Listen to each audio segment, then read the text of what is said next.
Welcome to Being Humankind, with your hosts Brian, Mike, and Neely.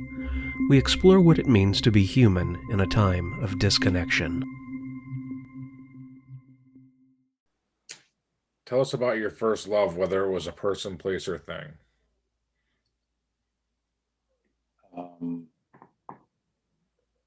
First love, person, place, or thing. Let me contemplate this. Let me just respond to this.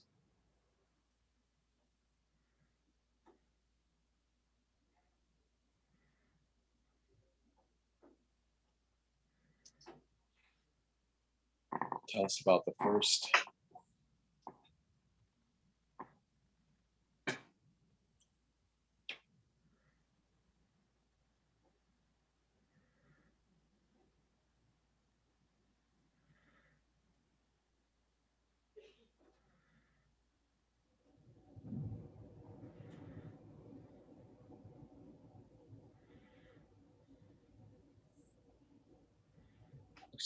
There's so many ways. The first in the terms of what coming out of it. Does it matter? No, I just think something like the first thing you realized that you loved. Well, when I was 5 years old, going to see E.T. in the movie theater. I cried. It was the first time that I cried at a movie as a kid, and realizing that it was fake. Like, I'm like, there's a little robot in there, or a midget playing this creature.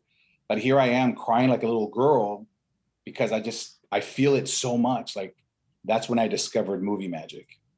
And I said, dang, like, that is such a powerful thing. Like, at that age, I was already like blown away by it. And that led me into the path to like look into it more. Like, back then there were not that many, obviously, film books and things like that. So it was really about just sitting at home watching Entertainment Tonight, because that was the only place you get the behind the scenes. Or PBS would have a show that would show you how they made special effects. And they had like the same 7 episodes that would replay over and over. But it was always cool because it was your first like real behind the scenes as to how they made the movie magic, right? So I think that was what it was called, movie magic or something like that. And it was just like, whoa. So there's a puppet master, there's a director, and that's the one that gets to call the shots on how all this plays out. And that emotional manipulation of human emotions was, I think, what intrigued me into this field at an early age, that made me enraptured me and made me fall in love with the moving image. Where both of my parents were. So when I was 13, 14, we would tell my mom or dad to drop us off at the movie theater Saturday morning. We'd do our newspaper cutout of all the times in the multiplex and like binge for like, that was our Netflix binging thing back then. We would be in the movie theater. We were babysat by the movie theater from them going to work at 10 in the morning until they came out at 6:30, if not beyond. Like, we would call in from the payphone, oh, it's 8 o'clock, we're done, come pick us up. But we were like all coming out of there all bug-eyed, but so like energized. Like, I could not go to sleep that night because I was just so so rattled, right? As a kid, like, you think you're, because you've learned something, but it's all the noise in the movie. Your eyes are all bug-eyed and you're just like can't fall asleep that night because there was all that sensory overload that just attacked you as a kid. And you thought, God had just come down and slapped you on the head, and you were just like, yes, this is what I want to do. And we would do that every weekend. We were like, yeah, give us $20, we'll figure it out. So that was the first thing that I fell in love with.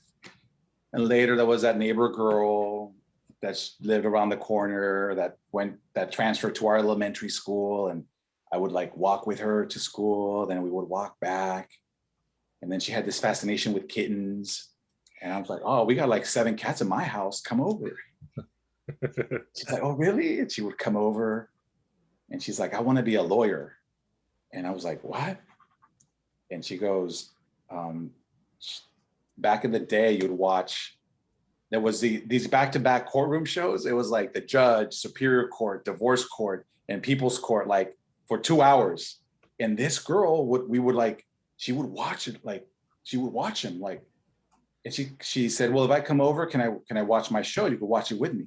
And I was like, all right. And I thought it was like cartoons or something. And then she's like, we're watching court. And I'm looking at her going, you understand all this? And she goes, yeah, look, objection. That means that he's like, and she would define all this stuff. And she was like, we were in 5th grade. And I was like, oh, wow, like this girl's really, really she's really pretty, really interesting. So she'd be petting the cats and she got me hooked on this thing that I never thought. There was a time that I thought I wanted to be a lawyer, and I looked into that to be a lawyer because of that little connection that I had made with her during elementary school and her love for it. And then she went off to a different junior high than I did, and I would barely see her. And then I never saw her. Well, I didn't really see her until late in high school again. But by then she was already committed to somebody else. But I was just like, wow, like this, other people can have, first, obviously, right, an influence over your life if you're at that molding stage. But do we ever get out of that molding stage? I mean, how many adults get, fall in love and change the complete course of their lives, in their 40s, 50s, 60s, 70s? It's a beautiful thing, right? But the one that's never betrayed me has been the movie business, has been film. But yeah, the storytelling, really. But those are a couple of instances in an early age that I felt that this connection to something that was greater than myself. I think that's interesting in the fact of, bringing it back to Jack Kerouac and On the Road and getting caught up with other people's passions. Yeah. Right? Like it wasn't your passion. You were like, lawyer, what? I don't even understand this. And then all of a sudden you're like, yeah, I want to do that too, because you watch somebody else be so passionate about something, right? Yeah, but then it became like, look, they're defending, the wife that was beaten, and this is why she's getting divorced. Yeah, that's what I want to defend. Or the kid that was molested, or, this person that was rear-ended by somebody without insurance. Like there was that justice thing, right? That felt like the superhero thing to do without really being a superhero. And that started to evolve more as I started to get hooked on that stuff and appreciating it.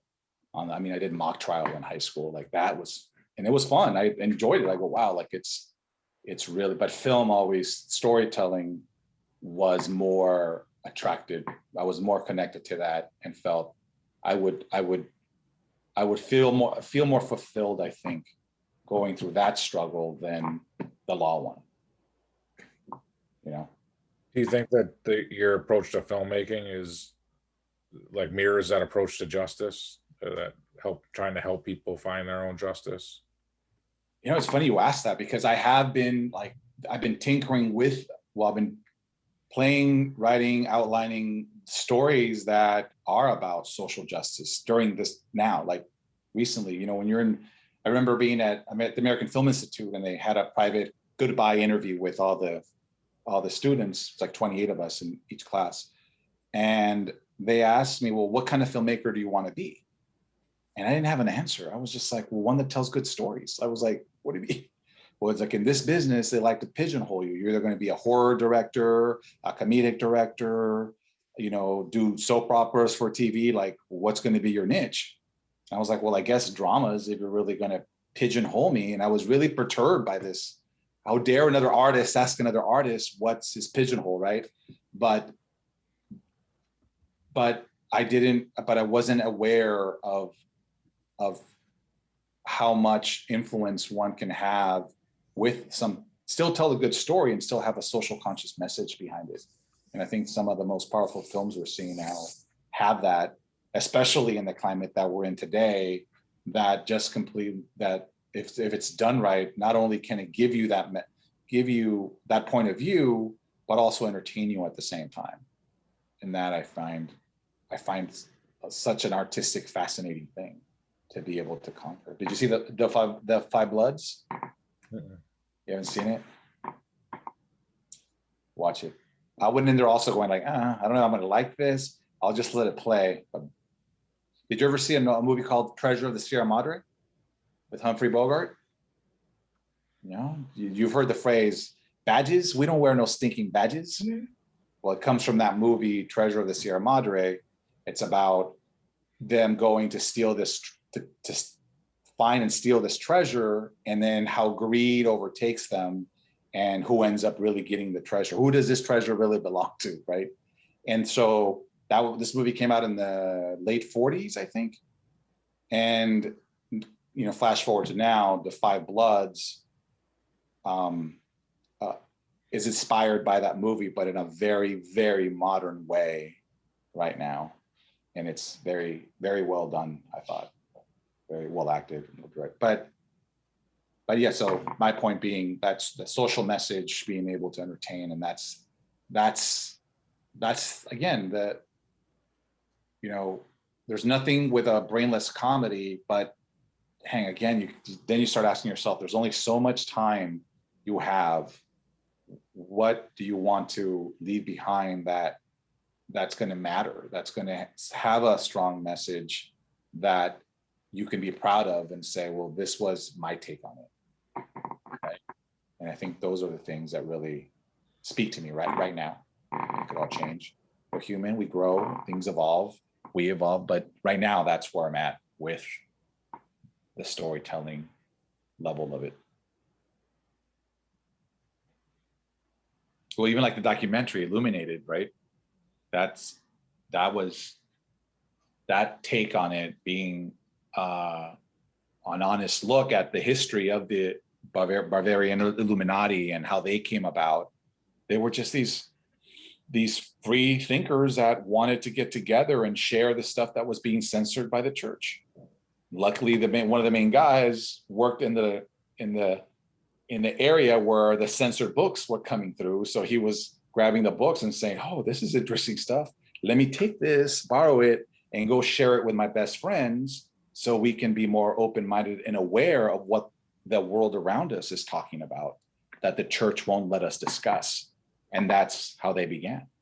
That's how the Illuminati was created and formed, out of that desire to learn what was being forbidden, and so that to me is also like another social conscious message.